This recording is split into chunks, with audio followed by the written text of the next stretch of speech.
Muy buenas, ¿qué tal? Bienvenidos un día más al canal. Seguimos con esta previa del Criterium del Dauphiné. Antes de empezar, hablar un poco del recorrido, ver cómo es en líneas generales esta carrera que vamos a tener previa al Tour de Francia de 8 días, ya con la primera comparecencia y ese mano a mano entre Tadej Pogačar y Jonas Vingegaard. Primera carrera importante en la que vamos a sacar conclusiones de verdad a unas pocas semanas de que arranque el Tour de Francia. Veremos también un poco los equipos que están confirmados hasta el momento, que a falta de un par ya están todos oficializados, y ya mañana estaremos con el vídeo de los favoritos en detalle con cada uno de los grandes aspirantes a este primer maillot amarillo del Criterium del Dauphiné en la antesala del Tour de Francia. Y también, antes de empezar, evidentemente recordaros que le deis like, que activéis la campanita también para tener siempre las notificaciones, que os suscribáis al canal, que agradezco una barbaridad el apoyo y que últimamente pues está creciendo poco a poco esto, así que ojalá que siga así. Además, deciros, y ahora sí que ya con esto empezamos,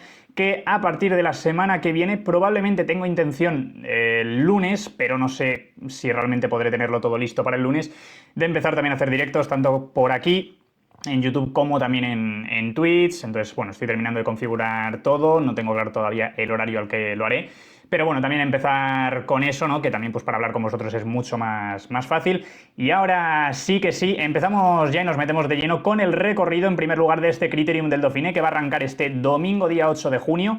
Y va a tener una primera etapa entre Domerat y Montluçon de 195,8 kilómetros, un terreno quebrado, exigente en esa parte final, con un circuito, una jornada que podríamos catalogar casi de media montaña en cierto punto, y sobre todo que tiene este circuito con el Col de Buffon, que lo pasan hasta en 3 ocasiones, y el Col de Domerat, que lo van a subir en 2. A partir de aquí, pues bueno, veremos. Puede ser una oportunidad evidentemente para los velocistas, pero dentro de que tienen este circuito, que como vemos, pues es verdad que el Col de Domerat no es muy exigente, aunque ahí lo tienen en las piernas, pero sobre todo este Col de Buffon, que estamos hablando de 600 metros a casi el 9% de pendiente media, y que la última vez que lo coronan va a estar a 7 kilómetros de la llegada. Por tanto, estamos hablando ya de una primera jornada en la que sí, los sprinters tienen muchísimas opciones de luchar por este primer maillot amarillo, pero es cierto que, teniendo en cuenta ese repecho a casi el 9% de 600 metros a 7 kilómetros de la llegada, creo que hay corredores explosivos más que de sobra como para moverse dentro de este circuito, intentar algún arreón fuerte y sobre todo pues descolocar un poquito a los hombres más rápidos de la carrera. Aún así, bueno, primera jornada que puede ser interesante. No diría que vaya a haber diferencias, ni mucho menos, que a lo mejor algún corte por esos movimientos, si es que alguien se atreve a mover la carrera, se puede llegar a producir, pero bueno, una primera jornada que al menos no va a ser, o no debería ser sobre el papel, un paseo aburridísimo para los sprinters, y ya vamos a tener ese aliciente con esos repechos y ese pequeño circuito final. A partir de ahí, la segunda etapa, pasando ya de los 200 kilómetros, casi 205 con final en Issoire, que esta vuelve a ser una jornada de media montaña, quizá incluso con más desnivel, podríamos llegar a decir, que la primera. Y el tramo final, que vuelve a tener repechos, esta vez el último repecho está más cerca de meta, se corona a solo 5 kilómetros de la llegada, pero es cierto que estamos hablando de 800 metros al 4,3, es menos exigente y vuelve a ser un día en el que lo mismo, los hombres rápidos de este Criterium del Dauphiné van a estar ahí en la pomada. Dependerá también de lo rápido que se hagan estas ascensiones previas, estos repechos, pero sí que me atrevería a decir, no sé qué os parece a vosotros, que quizá esta segunda etapa sea más propicia para los sprinters que la primera, pese a que el repecho final se corona más cerca de la línea de meta, precisamente por el motivo de la exigencia que tiene esta pequeña cota, ¿no? Que estamos hablando que no llega ni al 5% y la otra es al 9%.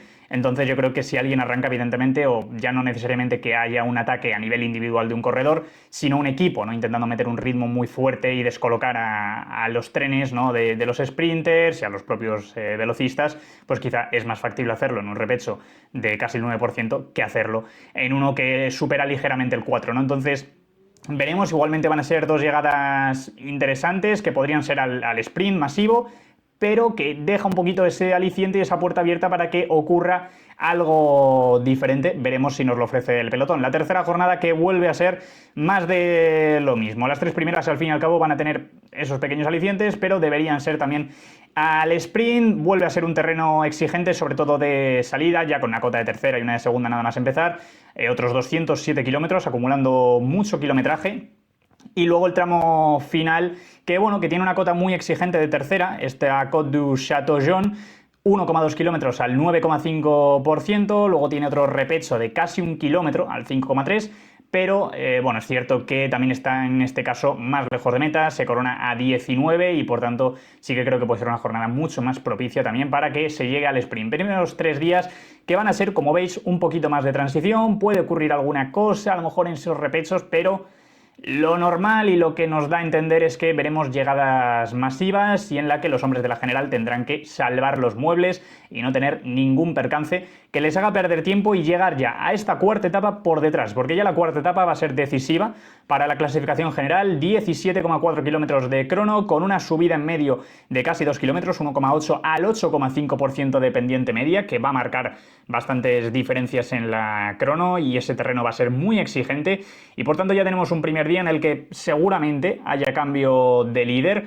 diferencias significativas en la general y en la que por tanto ya a todos nos vienen unos cuantos nombres a la cabeza que van a estar jugándose el triunfo y que por tanto vamos a tener una pequeña muestra, una pequeña señal de dónde está cada corredor en cuanto a estado de forma, ¿no? Evidentemente Remco Evenepoel, que será el grandísimo favorito para ganar y vestirse de líder este día, y luego a partir de ahí, evidentemente Pogačar, Vingegaard, ver dónde están todos, porque son corredores que sabemos que pueden pelear perfectamente por la victoria, así que tendremos este primer mano a mano entre estos corredores y luego una quinta etapa, otra vez algo de transición. Sí que es cierto que este terreno va a ser exigente, ¿no? Nuevamente pues cotas un poco más largas de las que hemos visto hasta ahora en este Dauphiné, pero es cierto que nuevamente pues los últimos kilómetros son muy llevaderos y que probablemente veamos una llegada al sprint, quizá algún corredor que lo intente, ya no solo por la fuga, ¿no? Que en una carrera de una semana pues es más complicado pensar que puedan llegar los escapados.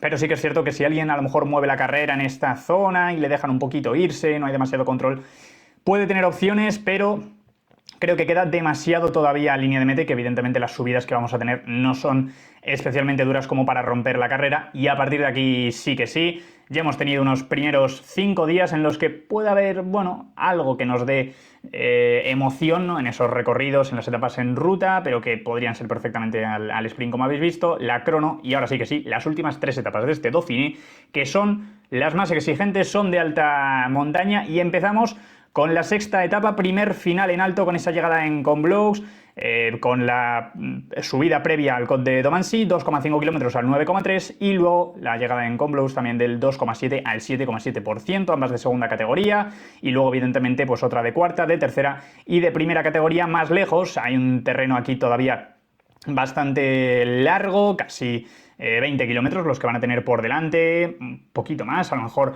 para iniciar la última subida, pero un primer final en alto en el que ya vamos a saber exactamente dónde está cada uno. Seguramente la victoria evidentemente sea entre los hombres de la general.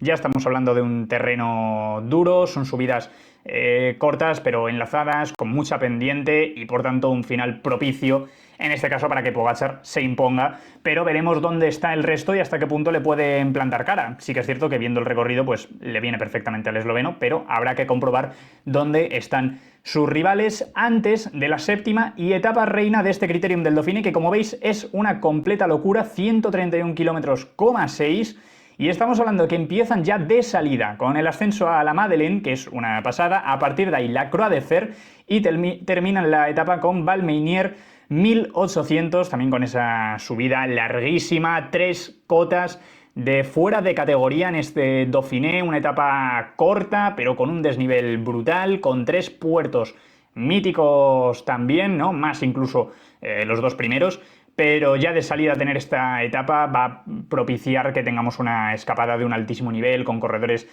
súper escaladores y que el destrozo que se pueda hacer hoy es bestial. De hecho, todos sabemos que de estar en una etapa de estas características en la última semana de una gran vuelta, las diferencias pueden ser monumentales en línea de meta.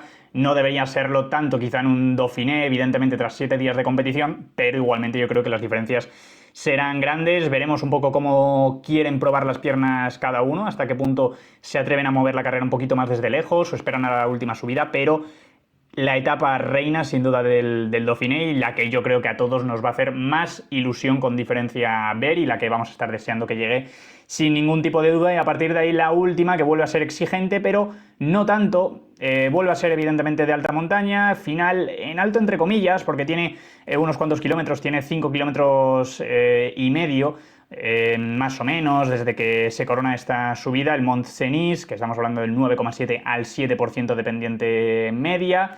Es exigente, viene en terreno todo el rato ascendente desde la línea de salida, como estáis viendo, y evidentemente pasando otras cotas que vienen de una etapa durísima el día anterior. Entonces, la carrera ya va a estar en juego. Es cierto que no tiene tanto desnivel, por así decirlo, como la anterior, evidentemente, que no es tan exigente, pero vuelve a ser un terreno durísimo para cerrar el Dauphiné, para que alguien se la juegue y que veamos quién se impone definitivamente en este test crucial antes del Tour de Francia. Entramos a analizar rápidamente también los equipos que están confirmados ahora mismo, un poco quiénes van a estar en este Dauphiné. Ya mañana entraremos, como he dicho al principio, en detalle de los grandes favoritos, cómo llega cada uno, qué se puede esperar también de estos corredores y teniendo en cuenta el recorrido y la cantidad de días que van a tener por delante, que esto también es fundamental siempre y hay que tenerlo en cuenta. Y empezamos evidentemente hablando del equipo Red Bull Bora, con Lipovic, que estará a la cabeza del equipo, uno de los corredores que evidentemente aspirarán a esa clasificación general. Buen equipo el que va a tener Red Bull Bora también, con Van Dijk, con Van Gils,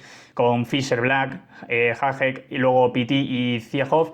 Veremos cómo les va, pero bueno, debería ser Lipovic, ¿no? Sin ninguna duda en la referencia. Luego Van Gils o Fischer Black, no sé hasta qué punto pueden cazar en esas jornadas también de media montaña. A partir de ahí, Visma como una de las grandes formaciones sin duda alguna, con el regreso de Jonas Vingegaard acompañado por Matteo Jorgensen, que también está haciendo una buena campaña, que ha dado un salto adelante y que veremos dónde puede estar. Kampenaerts, Attila Valter, Sepp Kuss, que es otro que tiene también que reencontrarse consigo mismo y al que todos le esperamos al más alto nivel. Y luego Ventulet, que está volando, y Hagenes también cerrando ese 7 del equipo Visma. UAE con Tadej Pogačar, Novak, Polit, Belens, Narváez, Soler y Sivakov. Un equipazo también como siempre, pero sí que es cierto que viendo un poco la plantilla en general del UAE y lo que suelen llevar a otras carreras, parece que este equipo, dentro de que es una locura de equipo, se queda incluso un poquito corto o es más vulnerable en cuanto a bloque en sí en comparación con lo que ha tenido en otras ocasiones últimamente Tadej Pogačar, ¿no? Aún así, equipazo igualmente el que van a tener, con Pogačar aspirando a la general y el resto a su servicio. Ineos también con un equipo que, bueno, no es el más duro, pero que debería estar rodeando a Carlos Rodríguez, también con Axel Logans, que ha tenido sus destellos y sus buenos resultados esta temporada. Sheffield, Watson también, Oscar Rodríguez, que veremos, al igual que Tobias Foss y Leonard, hasta qué punto pueden ayudar a Carlos, que debería ser el líder sin ninguna duda, que además ha dicho que bueno, que se va encontrando bien, que también ha tenido pues una temporada complicada, con esa caída en UAE Tour, con varias lesiones previas, ¿no? Que habló estos días recientemente en una entrevista exclusiva con Eurosport. Pero bueno, veremos también a Carlos, ya digo que hablaremos mañana más en detalle de todos los favoritos, pero un bloque de Ineos que evidentemente en comparación con los otros tres, quizá con Red Bull Bora puede estar más emparejado, pero en desventaja clara con el UAE y con Visma, ¿no? En cuanto a potencial. A partir de ahí Soudal con Remco Evenepoel, que también pues bueno, va a intentar estar ahí arriba, pero no sabemos hasta qué punto estará para pelear quizá por un podio, por lo menos en este Dauphiné. Vervaeke, Paret Pentre, Schachmann, Enghorn, Pedersen y Reindering. Buen equipo también el de Soudal, evidentemente, y ya lo sabemos, no es una novedad que el Soudal no tiene tanto potencial, sobre todo para las etapas de alta montaña, como puede tener el UAE y como puede tener el equipo Visma. Va a estar un poquito más cojo, entre comillas, ahí Remco, dentro de que Schachmann, Paret Pentre, Vervaeke pueden hacerlo muy bien, Casper Pedersen, todos ayudarán en lo que puedan en su terreno, así que bueno, veremos igualmente. Bahrein, que tiene también un equipazo y este sí que lo destaco, que no tiene ese súper favorito a ganar, evidentemente estando Pogačar y Vingegaard, pero ojo con Lenny Martínez, que está haciendo un temporadón. Buitrago, que tuvo aquel abandono en la París-Niza, pero que ya en las clásicas belgas parece que fue recuperando poquito a poco esas sensaciones y que creo que también puede estar arriba. Fred Wright, que no sé, viendo sobre todo la nómina, y ahora lo terminaréis de comprobar, de velocistas que hay, no sé hasta qué punto el británico se puede meter también en las llegadas, teniendo en cuenta que hay algunos repechos previos, que eso también le puede llegar a favorecer a él. Gradek, Jack Hay, que bueno, últimamente quizá un poquito desaparecido, sin ser el Jack Hay que maravilló a todos hace unos años, pero igualmente para ese bloque de alta montaña brutal, Stannard y traen más de lo mismo, así que bloque muy fuerte también para la alta montaña Bahrein, y creo que con dos líderes especialmente, diría más Lenny Martínez que Buitrago por lo que han mostrado esta temporada últimamente sobre todo, pero cuidado también con el Bahrein, que puede ser uno de los equipos que juegue bastante en este Dauphiné. A partir de ahí, Lidl Trek, que va a estar centrado únicamente en los sprints, con Jonathan Milan a la cabeza, seguramente el mejor sprinter del momento, por lo que ha demostrado esta temporada, ahí con Tim Merlier, quizá Philipsen, y lo llevo diciendo bastante en el canal este año, un puntito por detrás de los otros dos, pero igualmente Milan, que va a ser, salvo que haya algún cambio de última hora en los equipos que todavía no lo han oficializado, el favoritísimo sin ningún tipo de duda a llevarse este maillot verde y a conseguir quizá varias victorias de etapa si es que se termina dando esa oportunidad para los hombres rápidos, y además con un equipo que va a estar organizado para él, porque Skill Moss finalmente no va a estar en este Dauphiné y va a poner rumbo en principio al Tour de Suiza, que también, pues evidentemente dentro de unos días, que empieza el día 15, pues estaremos por aquí hablando de todo lo que ocurra allí, que también estará Joao Almeida y demás. Así que, bueno, pues todo centrado en esos sprints. Decathlon, también con dos corredores a la cabeza interesantes, como son Aurélien Paget-Pentre y luego Paul Seixas, también, que creo que puede hacerlo bastante bien. Equipo completo, una mezcla entre juventud y más veteranía también, como puede ser el caso, por ejemplo, de Oliver Naesen. Y, bueno, un equipo también yo creo interesante para cazar alguna victoria de etapa y ser combativo. XDS Astana, que como veis no está confirmado, pero bueno, deberían ser en principio estos corredores, igual hay algún mínimo cambio, pero sobre todo yo de Astana destaco a los dos colombianos, Harold Tejada y Sergio Higuita, que los dos han tenido buenos resultados últimamente, especialmente Tejada, que sí que creo que para hacer un top 15 podría estar ahí metido y ser un buen resultado. Y Higuita también creo que puede tener sus oportunidades, viendo esos recorridos un poquito más explosivos, que hay alguna etapa de media montaña, creo que le pueden favorecer para sacar algún puesto decente. Education First, que todavía falta de confirmación, pues debería tener todo centrado seguramente en Ben Healy, que intente rascar alguna victoria de etapa. La general yo creo que evidentemente se le queda muy grande. Chávez, que no ha tenido tampoco los mejores resultados esta temporada. Veremos un poco cómo se rehacen y hasta qué punto pueden ser competitivos, pero yo creo que les tocará buscar un rol diferente al que han tenido, por ejemplo, en el Giro de Italia, que estaban centrados en la general con Carapaz. Aquí yo creo que tendrán que ir más a por victorias de etapa. A partir de ahí, Movistar, también un equipo interesante con Enric Mas a la cabeza, que ha hecho una temporada sólida. Veremos si por fin le sale un Dauphiné competitivo y un Tour de Francia en el que vuelve a demostrar su mejor versión, que parece que solo le sale en la Vuelta a España y en las clásicas italianas de final de año. Pues veremos si por fin en verano es capaz de estar en plenitud, con Guerreiro, con Iván Romeo, que también es otro de los corredores a tener en cuenta, que en esa crono podría pelear por un buen puesto, Gesman, Mühlberger, Pedrero, que hace un par de años también, si no me recuerdo mal, hizo un Dauphiné buenísimo en 2023, y Jorge Arcas. Así que bueno, veremos el Movistar, que evidentemente tienen esa aspiración de la general, y luego por otro lado la crono, insisto, con Iván Romeo. Alpecin, que finalmente la novedad es que va a estar de vuelta Mathieu van der Poel, que hace un par de semanas se fracturó el escafoides en la República Checa, en una prueba de MTB, tuvo ahí varias caídas el ciclista neerlandés. Ya comunicó el equipo que todavía pues estaban realizando estudios, que dependería de la evolución de esa misma semana, pero que también se estaba valorando la posibilidad y no descartaban, y lo dejaron claro en el comunicado. De hecho, pues yo hablé de ello en Relevo, lo publiqué por ahí, que no descartaban la presencia de Van der Poel en el Dauphiné, que además, pues evidentemente se puede adaptar quizá un poco el manillar, o de alguna forma pues para sujetar un poquito más esa zona del escafoides. Entonces finalmente va a estar, habrá entrenado, habrán visto que puede estar perfectamente en competición. No sé hasta qué punto evidentemente estará con las mejores piernas, pero creo que hay varias etapas que le pueden venir bastante bien al neerlandés. Sea como sea, buenas noticias tenerle por aquí de vuelta, porque se saltó a raíz de estas caídas la concentración previa que acaban de tener también en el equipo Alpecin. Y a partir de aquí 1X, que tampoco ha confirmado todavía, pero igualmente los nombres que aparecen sobre el papel, pues sería también un equipo muy competitivo, ¿no? En busca de victorias parciales. Magnus Cort, que sabemos que puede rascar, Johannesen quizá meterse en la general, Andreas Kron, Legnesund, Warensholt quizá para las llegadas. Un equipo también interesante, quizá con posibilidades para todos los terrenos, intentar rascar algo. Grupama, sobre todo con Guillaume Martin a la cabeza, que últimamente pues parece que ha renacido también un poco. Quizá creo que entre el top 15 podría ser viable para él, acercarse al top 10 en la general creo que no sería descartable, pero bueno, veremos un poco lo que decide hacer. Israel con Ackermann quizá y Lutsenko como las dos grandes bazas. Sí que es cierto que Ackermann pues tampoco ha brillado mucho esta temporada, pero bueno, igualmente pues viendo los velocistas que hay debería ser una de las referencias al menos para intentar estar ahí delante.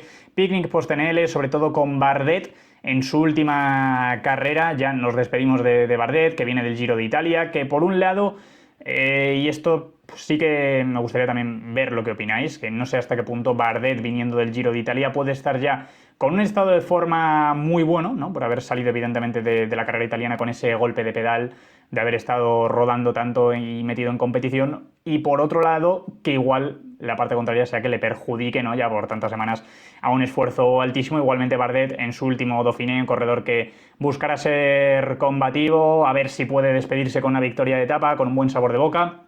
Y el otro va a ser Max Poole, evidentemente que en este caso sí que ha estado metido en la general del Giro de Italia, sufrió mucho la última semana, teniendo en cuenta ese desempeño no espero gran cosa de Poole aquí, es cierto que por el nivel que ha mostrado, pues si fuese capaz de reencontrar un poquito esas sensaciones después de esta semana de descanso, seguramente pues sería un corredor también a tener en cuenta para ese top 10 en este Dauphiné, pero yo creo que se le va a hacer largo, ¿no? Y quizá a Bardet también, pero bueno, yo creo que Bardet sí que será más combativo y que le veremos bastante en carrera. Y a partir de aquí los últimos equipos, Jayco, que tampoco ha confirmado, pero que debería estar con Eddie Dunbar también a la cabeza, y luego un equipo pues también combativo, sin grandes referencias, la verdad. Cofidis, más de lo mismo con Bookman y con Teuns, aunque tampoco son los mismos de hace unos años. A partir de ahí Intermarché, tampoco sin confirmar, quizá con Hugo Pas y Luis Menges como las referencias quizá podrían llegar a serlo, sobre todo Menges, que también otro que viene del Giro, y un poco un Giro desapercibido de Luis Menges, que aún así ha sido 18º en el Giro de Italia, si no recuerdo mal. Lo confirmo un segundo. Sí, 18º Luis Menges, y al final un corredor que sabemos, ¿no? Los resultados que tiene en su carrera deportiva, que le hemos visto en algún momento intentar meterse en alguna fuga y ser combativo, pero que, bueno, ha pasado un poco desapercibido. Veremos en este Dauphiné. Y luego a partir de ahí Arkea, Tudor, que tampoco lo ha confirmado, pero que debería estar con Trentin, quizá como la gran referencia. Y Total Energies, pues también con Latour, con Anthony Turgis, un poco como los grandes exponentes del equipo. Veremos igualmente este Dauphiné cómo se desarrolla. Habéis visto un recorrido quizá atractivo. Sí que es cierto que lo bueno va a estar en las últimas 3 etapas, ¿no? Evidentemente. Y luego esa contrarreloj, que en los otros días pues sí que van a ser más llevaderos, que está un poquito ese aliciente de los repechos, de esas ascensiones, pero que no da la impresión, ¿no?, de que sea el mejor recorrido, ¿no? Que además, pues como suele hacer el Dauphiné, concentra toda la montaña en las últimas jornadas, podría dejar algún aliciente al principio para no tener que esperar tanto, pero bueno, veremos igualmente. No sé qué os parece el recorrido, yo creo que es interesante, y sobre todo esa séptima etapa, que es una completa locura y que estoy deseando ver ya, porque va a ser donde se decida 100% este Dauphiné. Y una participación también interesante, ¿no? Sobre todo pensando en los hombres de la general. Creo que faltan corredores, ¿no?, que evidentemente veremos en el Tour, pero creo que tiene una nómina de aspirantes muy muy buena, y sobre todo los 3 grandísimos favoritos al Tour de Francia, como son Pogačar, Vingegaard y Evenepoel, los 3 del podio del año pasado. Ver dónde está cada uno, ver dónde están todos los demás. Y bueno, pues con el recorrido atractivo creo que va a ser más que interesante este Dauphiné. Así que nada, dejadme vuestras impresiones en los comentarios del recorrido, de la participación, que sí que es cierto y me sorprende que falten tantos sprinters, que bueno, los veremos ya en el Tour de Francia. Pero bueno, tocará esperar, ¿no?, para ver un poco esos duelos y el momento de forma también en el que está cada uno. Veremos si Jonathan Milan aprovecha para arrasar, un poco como ha hecho el resto de la temporada, incluso estando sus rivales. Pero bueno, ahora va a tener incluso más oportunidades, o debería tenerlas, veremos si le dejan. Así que nada, dejadme vuestras impresiones de todo esto en los comentarios. Estaremos mañana por aquí para hablar exclusivamente de los favoritos en detalle, de cómo llega cada uno a este criterium del Dauphiné. Así que nada, lo dicho, como siempre, muchas gracias a todos por ver el vídeo, dadle like, dadle a la campanita, suscribíos, y nos vemos en el siguiente vídeo. ¡Chao!